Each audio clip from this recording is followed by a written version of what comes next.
réew la moo xam ne aussi mu naat la réew ba mu def sax bilan wam bi nga xam ne moom la fi jote jaar ak ay réalisation 8 mois après hélas la ci teg parce que nee na France daal di xëddeen par rapport ak liñ doon yaakaar est-ce que yéen da ngeen ban réew ngeen gis bi ngeen duggee ci biir dëkk bi. damay jël particulièrement le cas de Diourbel département de Diourbel. Je suis désolé depuis 2 mois. sama première campagne la. et ci Diourbel laa concentré wu. su ma waxee feneen peut-être dinaa inventé wu. voilà dinaa inventé wu. mais une situation catastrophique. xamoon nañ ci dara ndax chaque week-end ñi ngi fa du lundi du vendredi lundi matin pour duggee ci une situation catastrophique yàgg nañ ko gis parce que dañoo am un malheur que en un moment Diourbel dafa amoon ba 4 ministres 9 directeurs généraux et beaucoup de chefs de service ñoom ñëpp mënoon a root ci le PSE am beaucoup de belles choses gis nañ ko ci Dakar ak ailleurs et puis ci mën nañ wax ci milliards yi nekkoon tout autour du président Macky Sall avec beaucoup d'opportunités ñoom ñu def 2 convergences di xeex déjà non seulement entre ñoom mais ñu découvrir particulièrement que amuñu yéene bi et loolu du waa policiers yu Diourbel yi rek mais c'est de façon générale donc ñaari convergence yooyu le fait que ñu doon xeex entre ñoom en guerre de positionnement mais en même temps amuñu ci yéene bi on retrouve un Diourbel boo xam ne tissu économique bi c'est complètement à terre les gens te disent que Touba moo koy yàq non ñàkk yéene wu 4 ministres yi fa nekkoon ak 9 directeurs généraux yi ñu am pendant ces 12 ans là c'est ñàkk yéene la ils se sont fait la guerre. ñoom jiite ñu président moo jiite. non parce que d'autres régions se sont développées moi je peux donner des régions fi yoo xam ne man j'ai eu l'occasion de les visiter. mais président mooy am ay projet di ko yóbbu ci yeneen dëkk yoo xam ne dafa nekk côté yooyu comme li ngay wax nii du luñ mën a nier. yenn projet yu bëree bëri demul Diourbel est une région bu nga xam ne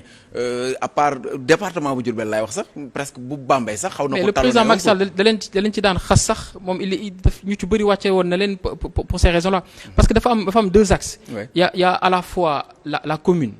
de Diourbel donc avec le maire mais il y a aussi les projets de l'État mais ñaar yëpp non seulement ñoom amuñu woon vision boobu amuñu yéene bi mais ils se sont fait la guerre damay joxe le cas ay Crous mais il y a pas de Crous dans la commune de Diourbel qui est la capitale régionale et pourtant am na benn Crous à Bambey et Crous à Bambey boobu a fait exploser complètement l'économie à Bambey c'est plus de 300 professeurs ñoo fa nekk location explosé na élèves yaa ngi fay ñëw nourriture bi etc. et figure-toi que ay doomu Diourbel la ñuy jël di leen fa yóbbu ñu liggéey mu nekk beneen forme d'exode wala mbëkk dañ leen fay jëlee di leen yóbbu Crous parce qu'ils se sont fait la guerre parce que Crous bi suñ ko fa installé woon ça allait faire l'affaire d'un des politiciens et pas d'autres donc ils ont accepté à ce que ça soit il faut ñu ci ay proposition léegi nii parce que temps moo ñu xool bu baax a baax Pape Sané quelques mots sur la lettre de l'ancien président Macky Sall mu décrire ñu réew mu neex moo xam ne moom la ñu bàyyeel après 8 mois après jàpp na que ni ñii wàcc nañ raay yi bu yàgg mais aussi defal nañu cette proposition yoo xam ne nee na moom la bëggaat lu ko waral gu inachevé comme ni Donald Trump pour ñëwaat wala da nga jàpp que ni c'est un constat réel boo xam ne moom lañ def. Macky Sall c'est un nostalgique nee naa bi muy génn ci nguur gi c'est pas de gaieté de cœur la génne Sénégal dem yoonam ça c'est une chose bi nga xam ne il faut que mu leer boo xoolee d'ailleurs sa lettre ça prouve quelque part que c'est quelqu'un qui nourrit beaucoup de regrets mais il faut dire que tey jii situation bi nga xam ne moom la Sénégal toll kenn mënu ci génne loxo président Macky Sall parce que pendant son dernier quinquennat il a laissé le Sénégal pourrir il a laissé le Sénégalais dem ci ay extrêmes yi nga xam ne tey jii muy économiquement socialement politiquement ba ci dans nos comportements de tous les jours ce quinquennat du président Macky Sall daf ci impacté donc tey bu ñëwee taxaw di def ay propositions moi je crois que peut-être que dafa am Alzheimer bu ko dab ci diggante bi. waajur. C'est dans l'ordre du possible. Non, c'est dans l'ordre du possible. Après nag législative yi par exemple mu commencé dëggal boppam. pour defaat un grand retour comme ni am tey. J'ai toujours soutenu que. xalaatoo ne loolu lay foofu la jëm. J'ai toujours soutenu que président Macky Sall suuragul. C'est une situation bi nga xam ne leeroon na ko mu toog Sénégal ce serait une impasse bi nga xam ne. C'est ce qui se passe dans les autres pays qui allait se passer ici. C'est pas un fou et je l'ai dit Macky Sall n'est pas un suicidaire. dem na mais il ne ferme pas la porte à un éventuel retour ça il faut que le Sénégalais yi intègre ko. parce que teel na waxaat ci la situation du pays. Wade c'était jusqu'en 2014. voilà lañ ko doog a déggaat mu defaat sax un retour au Sénégal. donc il faut moom quelques mois après. voilà donc il faut que ñii nga xam ne ñoo jiite réew mi intégrer affaire boobu c'est-à-dire que ñu bañ a tëdd. ki ne am nañu opposant bu nekk fële di. waaw ñu bañ a tëdd sur leur laurier s'ils ont des lauriers loolu muy benn bi ñaar à l'attention de monsieur Sylla yaa ngi wax ni que benn période déggoowu leen woon ak nguur gi fi nekkoon mais pourtant période boobu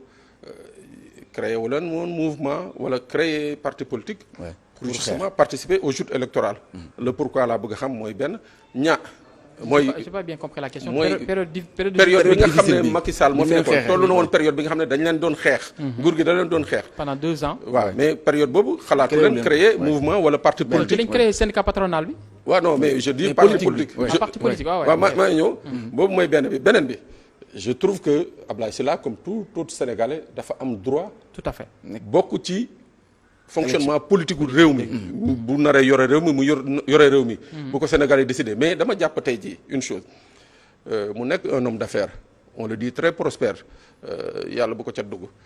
alors mu dëkk Diourbel tey vous postulez à avoir une majorité à l'Assemblée nationale particulièrement kaawu Diourbel tey Abdoulaye Sylla tey lan la nga xam ne lan la fa tegal Diourbelwaay yi ba nga xam ne Diourbelwaay daañu ne monsieur Assane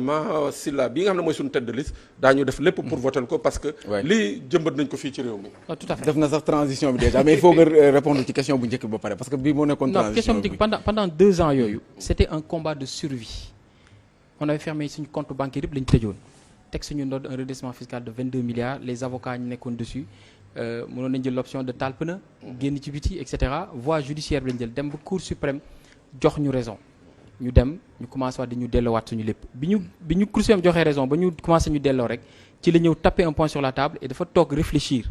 xalaat demander conseil ne à partir de maintenant moom nan la mën a xeexee ba lii dootul amati. Et au final bëgguloon dugg ci politique le mot politique est sorti plusieurs fois mu ne non moom syndicat patronal lay def donc c'est ce que j'ai expliqué sànq. syndicat patronal boobu en faisant le tour du pays moo jur l'aspect politique. Diourbel décrire ngeen ko wax ngeen la fa jot a xew jafe-jafe ya fa am mais pourtant fa ngeen dëkk. tout à fait fa lañ dëkk. te am na lu leen fa waroon. te def nañ ko. Diourbel aujourd'hui c'est minimum on est dans les entours de 230 emplois yoo xam ne créé nañ ko Diourbel. Depuis période bi ñu commencé sentir ne que Diourbel mi ngi plongé dans une situation catastrophique particulièrement ci tali yi décharge de poubelles yi et puis inondation bi commencé parce que dañu démarré benn urbanisation bu yàq complètement les grands boulevards qui étaient faits et cetera comme ni ñu koy defee Touba depuis 8 ans commencé woon nañ déplacer tout le matériel d'Ecotra durant hivernage bi à Diourbel pour faire des pompages mais figurez-vous que bi ñu ko démarré rek ñu dégg ñu ci syndicat patronal bi le maire ak le gouverneur dañu ko doon interdire dañu doon interdire ñu ñëw pour intervenir à Diourbel daaw ils ont refait la même chose en nous disant et interdiction assez subtile non ce n'est pas nécessaire et cetera ren le nouveau préfet là qui était à Abdou Khadre qui était à Rufisque moom lañu fa affecté ren on a tenté de faire la même chose gouverneur bi bañ ko di ko jiñanteeg maire bi le préfet a tapé un point sur la table jox ñu les autorisations ce qui fait que depuis quelques mois quasiment axe tali yu yàq Diourbel yëpp on est en train de le refaire gratuitement on est en train d'enlever les décharges de poubelles et dans les propositions par rapport à la législature à part Diourbel il y a aussi le Sénégal dégg nañu Abdoulaye Sylla muy promettre ay emploi ak yooyu noonu ce n'est pas le rôle d'un député monsieur Sylla si c'est foofoo tax nag grand pape dama bëgg tendre la main peut-être au politicologue ou bien à l'expérience du grand frère dañ koy wax régulièrement un député ce n'est ni un président de la République ni un maire mais suñu borom may na ko doole joo xam ne peut-être parfois ñaar ñi amuñu ko parce que député ci li ma jàngat dañ ko dénk 4 ponk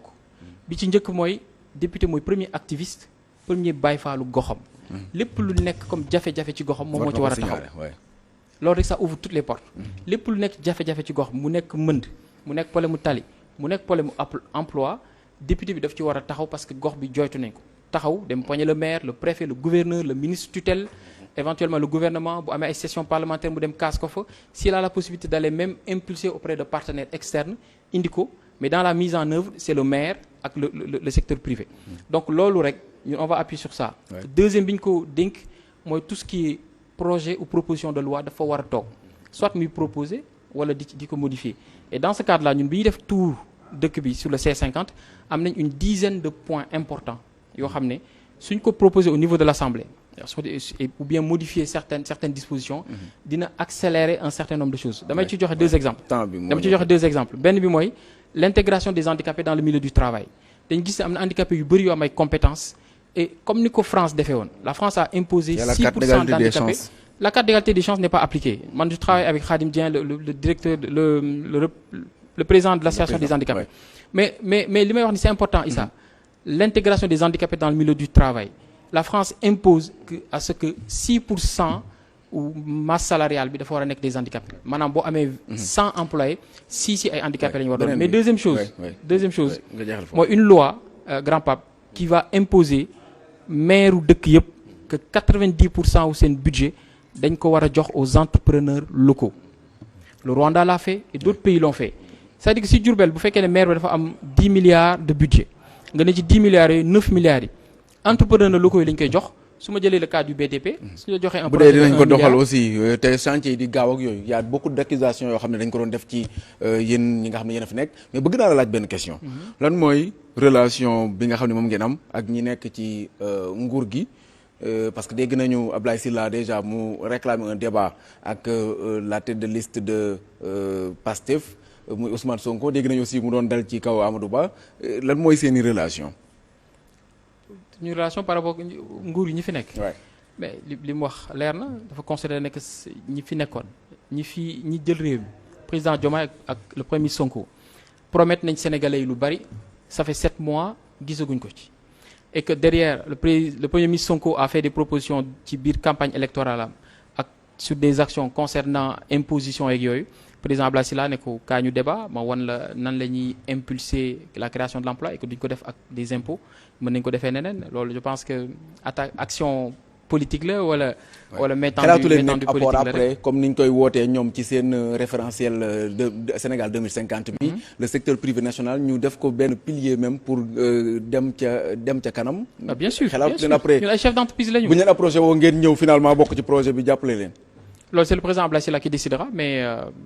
ça c'est le président qui décidera. ñun ay ndaw kon chez vous c'est pas la démocratie ah. Comment ça c'est pas la démocratie? C'est le président non qui dafa ne suñu ñëwee tendre Après, c'est une approche. ànd beesal Sénégal c'est des décisions pour ñu beesal c'est des Sénégal, décisions oui. stratégiques yoo xam ne quand on lui tendra la main le président Abdoulaye Sylla a toujours répondu à toutes les mains tendues da koy defee. mais je peux pas répondre à sa place rek. mais merci Pape Sané waxtu yi ñu cërale woon jeex na malheureusement bëgg naa ñu gën a yaatal ci Assemblée nationale mais Assane Gueye laay bu ñu fekk ma fi jërëjëf Assane Mahawa Sylla ñu fàttali ne yaay directeur général bu entreprise bi di Ecotra nekk itam tête de liste bu coalition bi di ànd beesal Sénégal ca Diourbel merci ci wuy si bi di espérer que ni aussi comme nee nga yenn question yi moom dina ci wax xëy na ñu xaarandi ko ci plateau bu Walf TV moom Abdoulaye Sylla maa ngi koy lancer un appel pour ñu mën a waxtaan ak moom ci lan la bëgg a def ci réewum Sénégal jërëjëf ñi ñu àndaloon ci régie bi ak ci caméra yi ñu dem ci yeneen régie ba fekki fa Safiatou Cissé mu ñëw ak yéen ci le journal de 20h.